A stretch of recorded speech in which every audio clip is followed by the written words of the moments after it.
TV. What's good? What's good? What's good? So yeah, running a little bit late this morning. I had news from last night that I'm trying to get into news for today, since I didn't do the show last night. Because I was busy celebrating the big boy's graduation. That was wonderful.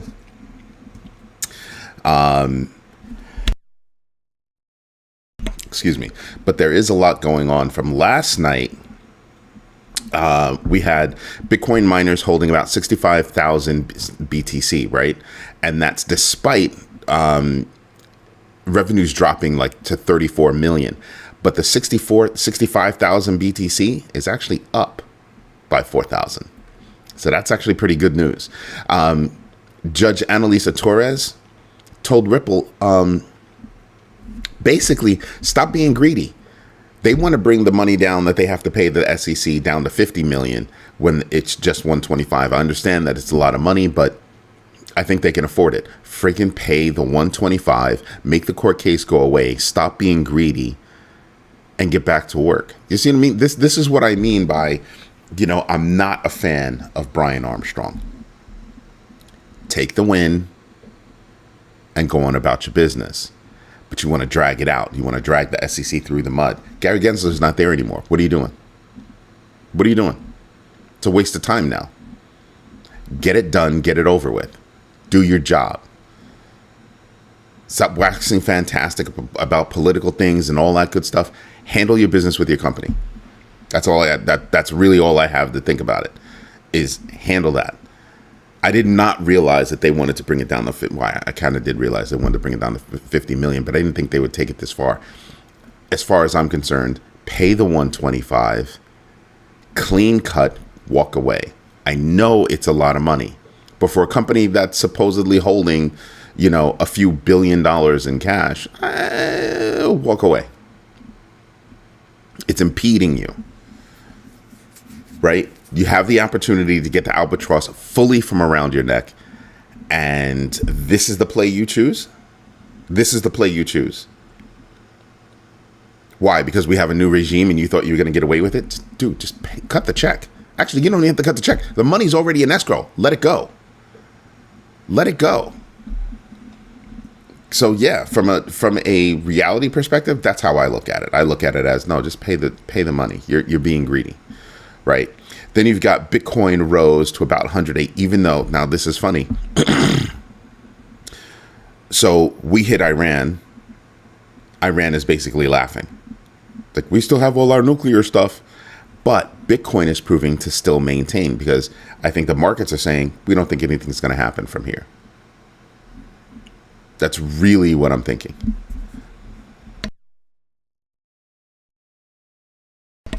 So I'm sitting back and I'm kind of like, that's what I want to hear. It's not about us hitting Iran. It's about where Bitcoin is, where the crypto market is, given the news. And I'm like, it's showing resilience. Remember when I told you a while ago that things are going to be different going forward? We're talking about taking crypto fully mainstream. Right? And what I mean by fully mainstream is you have an opportunity for crypto to be ubiquitous. It's one of my favorite words, which means basically it'll be everywhere. And as it gets everywhere, that volatility in certain coins is going to start to smooth out, even just a little bit. It'll start to smooth out. Things won't be so sharp. That's what we're looking for. That's what we're looking for. And I'm not saying that we've reached that point today, because we haven't. What I am saying is that we're almost there. A few years from now, it'll be like, wow, we lived all that time without crypto. In further news today, in Asia, which is a huge crypto hub, huge, like rivals the United States. And we'll get to that in a moment, what the guy from Robinhood said. Gen Alpha has the most digital wallets. They're leading the charge. And gee, I wonder why. They're tired. They're tired of the elder generation's shenanigans, as my mother would say. That's one of her favorite words, shenanigans. And they're like, yeah, no, we're going to do things a little bit differently.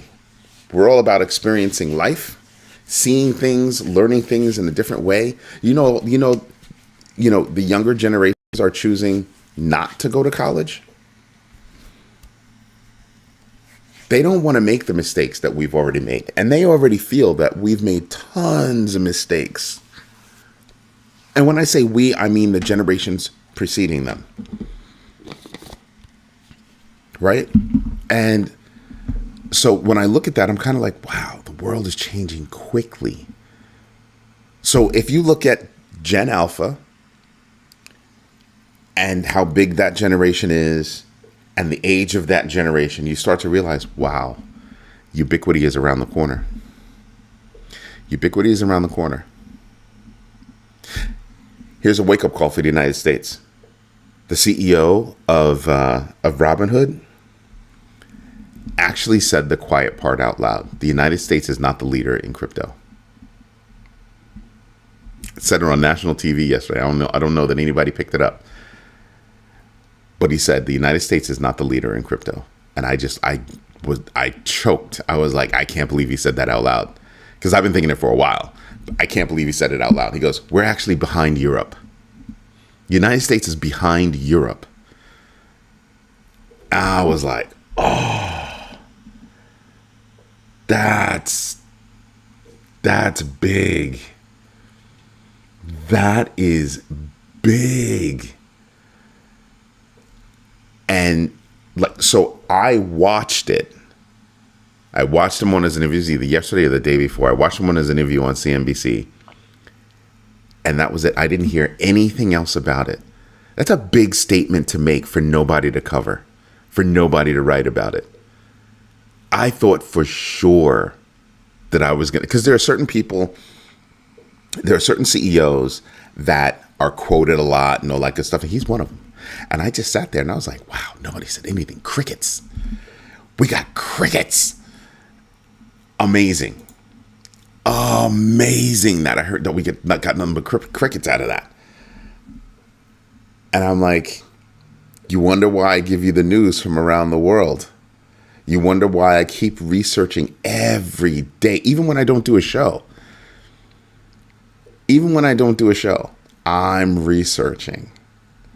I'm still doing the research. Articles are most likely still being published. And I just sat there and I took that in for a minute. And what does he mean? He's like, listen, the industry is big. Europe is big on the industry. Whether they feel that they like it or not, they're ahead of us in regulation. They're ahead of us in a lot of different ways. And dare I say, you could say that they're at that point even with innovation. So, wow. Welcome to the real world. So, yeah, I'm looking at that. Jessica Bailey Sowell received 57 months in prison and a $47,000 restitution payment that she has to make for stealing victims' identities. She was caught with a suitcase full of fake IDs.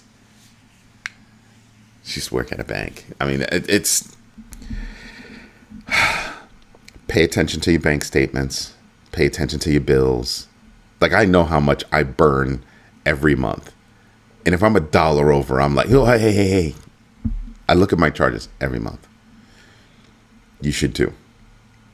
Don't just blindly pay your credit card bill. Check your credit cards all the time. Know what you spent, what you haven't spent. I think one of the biggest problems that we have with credit cards, and you would think that it would be better, right? But one of the biggest things I think we have with credit cards is the fact that where you spend your money might not match what's on your credit card. You're like, who the hell is this? I remember the first time I paid one of my new mechanics. I looked at the bill and I was like, I know the number, but I didn't know the name. Excuse me, and that was annoying.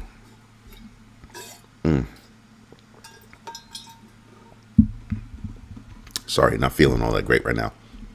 So when I looked at it, I was like, okay, so now the address was right. I was like, okay, cool. But what would have happened if I saw a similar number from someplace else? And it wasn't them. You have to research your bills every month. Research your statements every month. Keep track of your money every month. You get a bank statement, you get a credit card statement. Keep track of everything every month.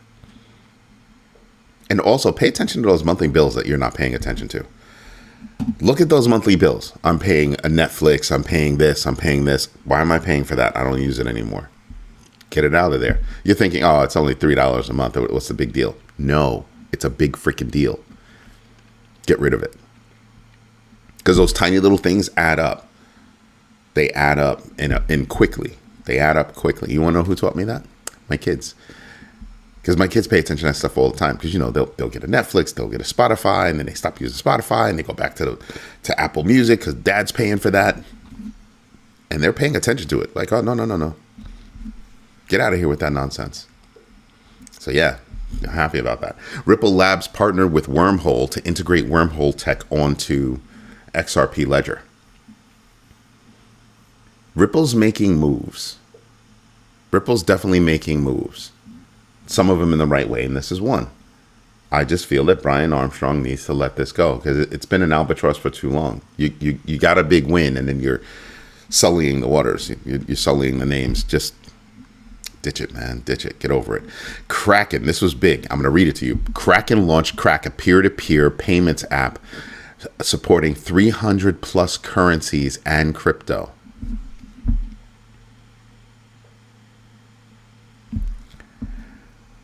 PayPal, Venmo, Zelle, you name it, Kraken just knocked on your door. They didn't knock on it. They kicked it open and then knocked on the frame. Anybody home? We're here to steal your lunch. I'm not even playing. They are not playing. Kraken has been making huge moves. And they've been doing it like stealthily. Look over the past month and a half. Kraken's been doing some stuff. Right? Kraken's been doing some stuff. They bought NinjaTrader and they're still making huge moves. Still making huge moves. Now, nobody's talking about it, but if I'm Robinhood, I have to be looking at Kraken. If I'm Robinhood, Kraken is the one I should be looking at because doesn't Kraken now have your exact model? You trade stocks, you trade crypto. What does Kraken do? They trade crypto and they trade stocks on a massive platform that allows developers to develop tools on that massive platform. NinjaTrader is not a chump change little freaking stock platform. It rivals Thinkorswim. It rivals E-Trade. It's got an API for developers to develop tools for users. So like I said, if I'm Robinhood, I'm looking at Kraken and I might be choking on it right about now. Now they have a payments app. Kraken's going to come, take your lunch, leave the dishes, and tell you what they want for dinner. Wake up, Robinhood. I know you've got a lot of backing behind you, and I know you're way bigger than Kraken, but Kraken is coming, and they're coming hard. They're coming hard. And remember, Kraken's global too. That's not a small thing. Not a small thing. The House passed HB 1664, designating the Commerce Secretary as the federal blockchain advisor, meaning when the new regime wants advice about blockchain tech, he's supposed to call that person. What happened to David Sachs? Wasn't he the crypto czar? What does that even mean? Crypto czar. I haven't heard his name in a long time. I've seen him in pictures, standing there looking like a doofus when somebody's signing something. But other than that, I really haven't seen him do anything. I think he slid in. I think he slid back out. And then you have this. That's the official person. That's the official write-up on how it's supposed to be. Jetpack, what's good? Top of the morning. I'm officially addicted to investing in myself. Yes. Yes. I'm glad I made a druggie out of you. I made a knowledge druggie out of you. I'm happy about that. Yes, I am thrilled. That's gonna drive me for the rest of the day. That's gonna drive me for the rest of the day. That is awesome sauce. Thank you. I needed that. And then you have Chin Chu and Reeve Collins. Never heard of them? Not shocked. Not shocked at all. Okay. These are two crypto titans. One is from Blackstone. The other one is a co-founder of Tether. Chin Chu is one of the co-founders of Tether. Now, Reeve Collins has been all over the place. Look up Blackstone. Look up Blackstone. He's a no-joke kind of guy. He's a no-joke kind of guy, and they're starting a SPAC to invest in things like Bitcoin, Ethereum, Solana, and others. So they've got backing. They're not worried about that. They're not worried about money. Money's not their problem. Co-founder of Tether, yeah. Money's not their problem.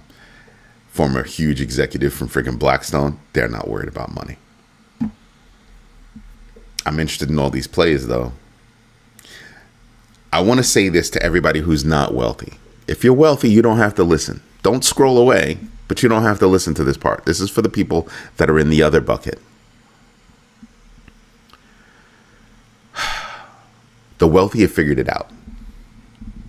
The wealthy have absolutely figured it out. What they're saying is, oh, this is how I'm going to grow my wealth. This is how I'm going to grow more bags. I'm all about it. You know that rumor how the kids of the wealthy blow money?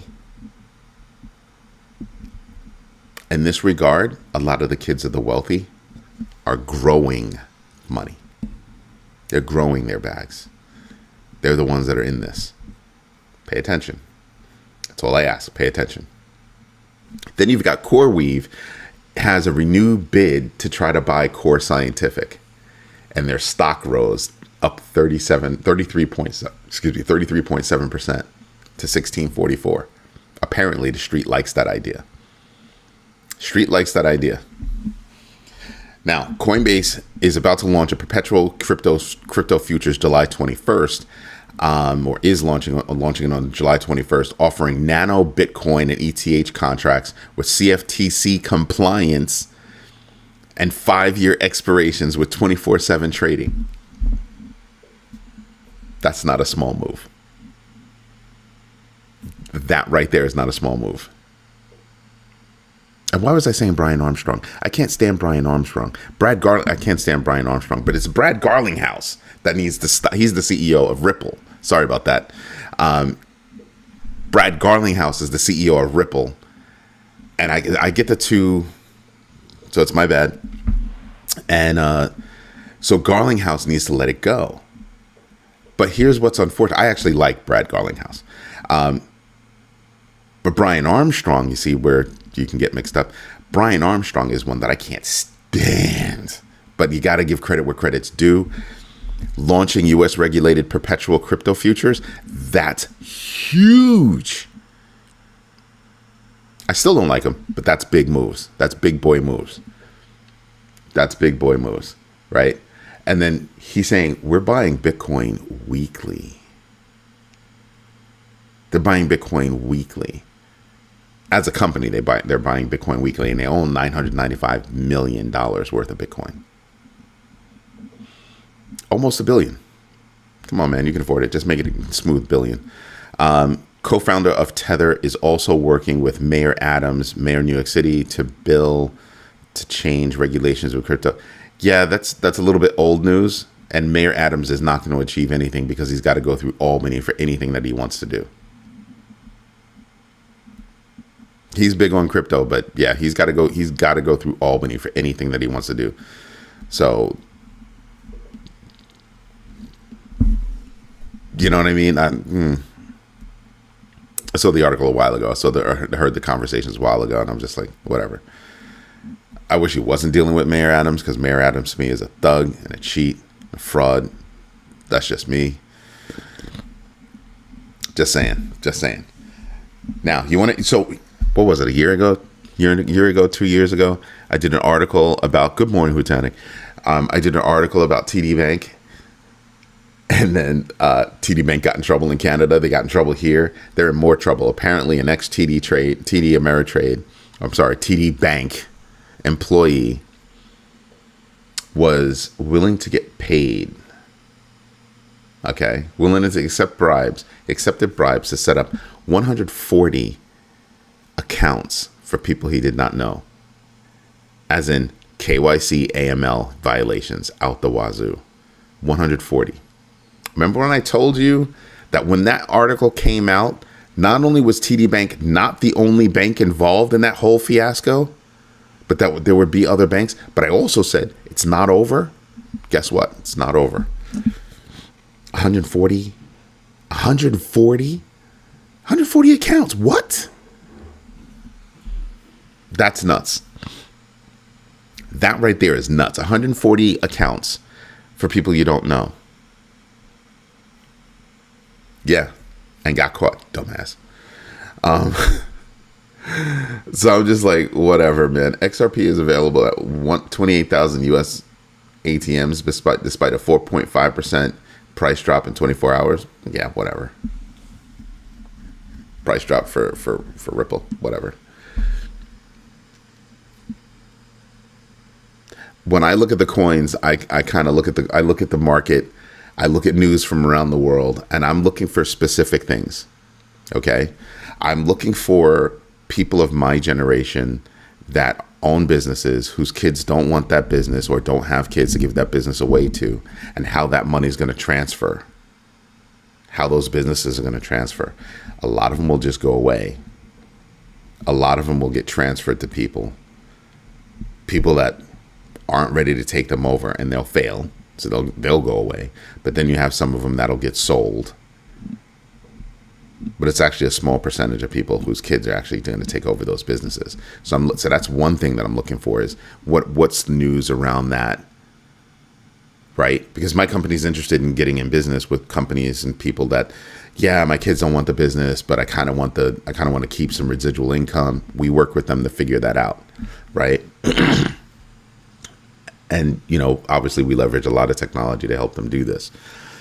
And then what we have is, I'm looking for, and that's from a business perspective, like mergers and acquisitions, that kind of perspective, efficiencies and all that kind of stuff. Then we're also looking at, well, what's going on about the stock market around the world? And when I say stock market, look at it as a broader kind of thing. So when I told you guys to go research Blackstone, it's because Blackstone makes private investments. So you have the stock market, and then you have stock market entities that are making private investments. I like to know about those private investments. Where are they looking? So when I tell you to pay attention to Fed speak, pay attention to corporate filings, that's when you'll find out where these companies looking. So case in point, there's a gentleman out there, I forgot his name, this black guy, I forgot his name. He invented earbuds that translate over 40 different languages. Over 40 different languages. So you know what I did? I was like, oh, I wonder who's looking to do the same thing, who's looking to mimic that technology. Immediately, I saw Apple looking for jobs that seem like they're looking to replicate that technology. Not buy it, replicate it. I told you we live on a tiny blue marble, and it's about this big, and it's getting smaller. It's getting smaller. So I keep telling people, hey, look, listen, you need to pay attention to certain things. You really, really do. What companies are doing, how they're spending their money, where they're spending the money, what kind of technology they're looking for, what kind of business practices they're looking for. It's going to start to tell you a lot about where the world is going, what the current focus is. And the more you know, the easier it is for you to start making your own decisions. Do your own research, know your entries and exits, and absolutely invest deliberately. That's the GMB 3. It's not going to steer you wrong. What's the worst case scenario? You learn a lot. Boo hoo. I want to learn a lot. I want to learn a lot, as much as I possibly can. As a matter of fact, you know what we should do? That's right. We should get into the numbers. So let's go do this. Let me get my notes out of the way. We'll start over here with the stock market. Come on. There you go. So obviously the stock market is looking like it's going to open up. Dow futures up 109. S&P is up 14.5. NASDAQ futures up 65. Oil is up about 0.40 to 65.63. 10-year is up a little bit, 0.016. Not bad. We get some news later on today. What news? Right here. All that PCE stuff, all that personal income, all of that. That's inflationary data. That's inflationary data. That's what we should be paying attention to. That's what Powell and his crew are going to be paying attention to. You also get consumer sentiment. And there has been pullback. So I want you to pay attention to something. I was listening to Austin Goolsbee yesterday. He's one of the Fed people. And he said, well, yeah, people, employment is about everybody's got a job and blah, blah, blah. I think one of the things that they overlook is the fact that people might have jobs, but the question is, how many jobs do they have? The question is, do they believe that their job is meeting their needs in terms of money, in terms of income? So it's not just the number of people that are working. It's about their quality of life versus the work versus the job. And nobody ever talks about that. It's very rare that you'll hear somebody say, oh, well, jobs, people get 2-3 jobs, blah, blah, blah, blah, blah, blah. Like coming off work and then hopping into an Uber. People are going to stop, working at Ubers. Why? Because you have Waymo. So they're going to stop driving Ubers. The other thing that they're going to stop doing, is the reason that they're going to stop driving Ubers is because somebody doesn't want to pay their bill. They'll make a statement and Uber will shut down the driver's account and withhold the money that they're owed. In what other industry do you know about that? To me, that's theft. I worked. I earned that money. Give me my money. And remember, the longer a company holds your money, the more money they make off of your money. So I think Uber, companies that practice that, and it's alleged, I'll say that. But it was a news article in a very major newspaper. So it's alleged, but I don't know. Sorry about that. But the quality of the jobs is what I'm looking for. The quality of the jobs is what I want to see about that. It's hard for good reason. If it was easy, everyone would do it. Doing the research is the hard part. It's not rocket science. That's right. It's not. It's not rocket science. There's just a lot of news to sift through, which is why I try to curate that when I give it to you guys. What I think is important. And remember, I'm just one person. Yes, I have a team behind me, but this is just one source. You've got to get out there and get other sources. That's why I try to give you such a broad range so that you can go out there and you can go, okay, I'm interested in this. Let me go research that. Do you know what I mean? Like, it's not that you should take my word as the word. It's that you should take my word and go, oh, he's giving me some really good stuff to go research. That's what you should be doing. You're told what to do by your boss, so why not tell yourself what to do? Oh, man, that's awesome. It's so awesome. I'm read that shit again. You are told what to do by your boss, so why not tell yourself what to do? That's what makes that first investment so big, because that's what you'll be able to do. So I got one kid who's a teacher. I'm just so proud of her. I got another kid who owns a bunch of stores. I'm so proud of him. My third baby, she's going to school. She wants to be an attorney. I'm so happy about that. And it's funny because that would mean that she needs to know English. She needs to know about law, and law is understanding language. And it's funny because my daughter specializes in English, right? English and social and history. What's law? So it's just funny that my two girls took that path. And my fourth one, my baby boy, not only is he starting to help me out with marketing, he just has a natural knack for marketing. Maybe Cardano should talk to him. Anyway, all jokes aside, the next thing is that he said, and it threw me for a loop when he said this to me. He said, Dad, I really don't care about how I make my money. As long as I can stand it, I don't care how I make my money. I care about what I'm going to do with my money. Do you know what kind of dancing in my head that went on and all that? Yeah. Because in his head, he's realized a job is nothing but a means to an end. You work to live, not live to work. That's what that statement said to me. And he's well aware. He's well aware. He's been investing since he was, when was he on that TV show? He was an extra on a TV show. We had to get him a trust. We had to run around and do all kinds of stuff. And he got paid for that. All that obviously got invested.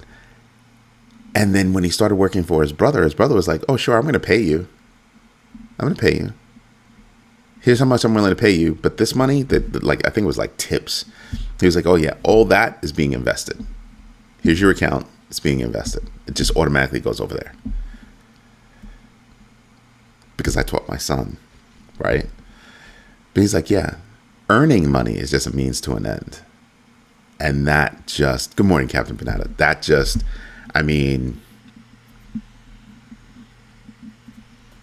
right there, it told me, wow, they pay attention. They pay attention. Happy dad. Happy dad. So I'm hoping that you guys are doing the same thing. When we publish all those articles, over 10,000, just putting that out there, over 10,000. We're not saying that we're the end all. What we're truly hoping for is that you will see topics that interest you and that you will go do your own research. That's what we're hoping for. Because we realize the biggest issue out there is the abundance of news.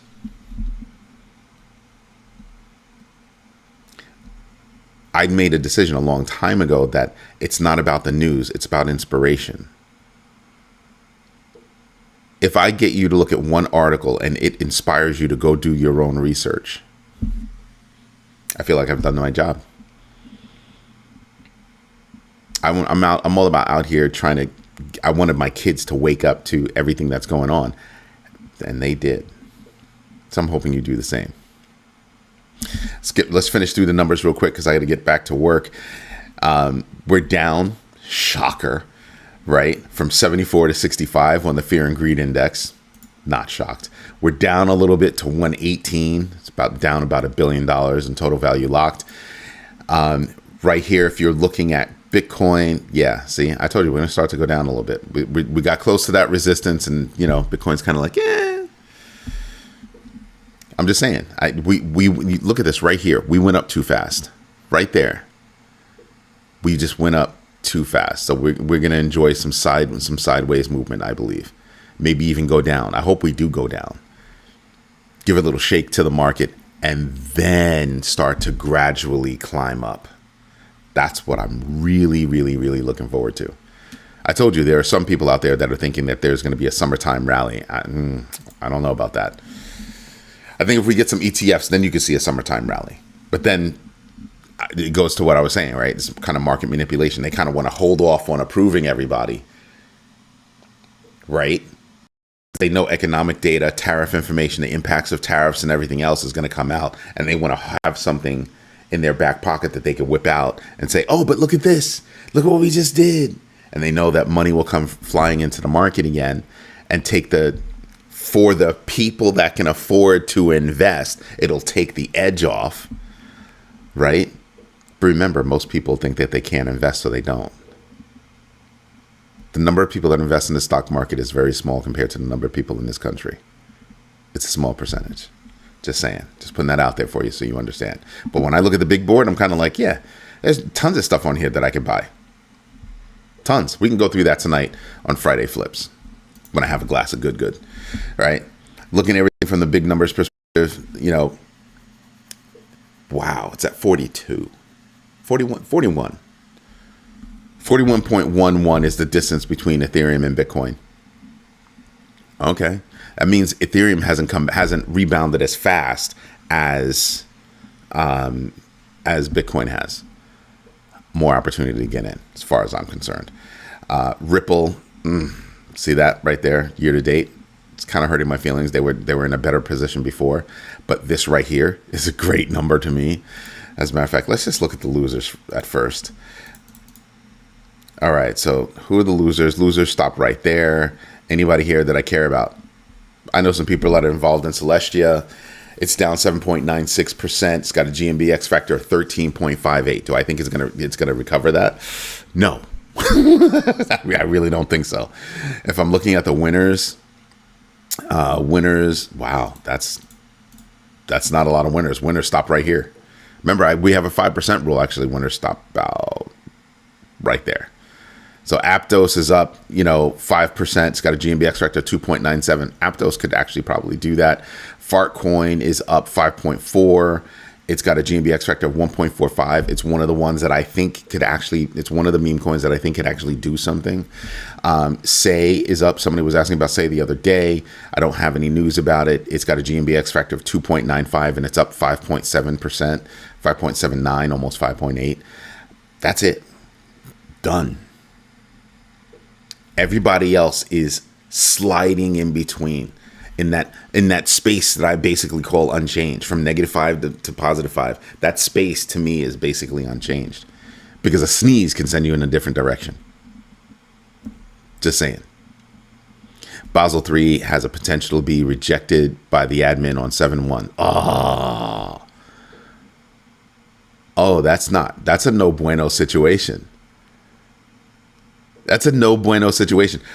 Basel, the Basel framework is the idea that banks on any given day will be holding in their processes, they'll be holding enough money, enough percentage of money to cover whatever's in float. And by saying no to Basel III, you're basically telling banks, go do whatever it is you do. That's not a good thing. Hutanic, man. I was in such a good mood this morning, bro. And this is how you do me? You choose violence this early in the morning? You just gave us that great line. You are told what to do by your boss, so why not tell yourself what to do? And then you hit me with this? You should have led with this and then ended it with that line. You're hurting my feelings, man. You're hurting my feelings. Anyway, everybody, this is Eddie J on Crypto for GrowMyBag.tv. I hope you like what I'm doing. If you do, smash the likes. Tell your friends about this community. The community is growing. Look at the numbers. We're growing. We're absolutely growing. And we want to continue to grow. We want to continue to help people, continue to reach people, and continue to help each other grow our bags. Do your own research. Know your entries and exits. And absolutely invest deliberately. As always, everybody, thank you for your time. Thank you for your patience. And most of all, thank you for your trust. I'll see you tonight on Friday Flips, 8 p.m. Eastern Standard Time. Hope you have a good one. Bye-bye.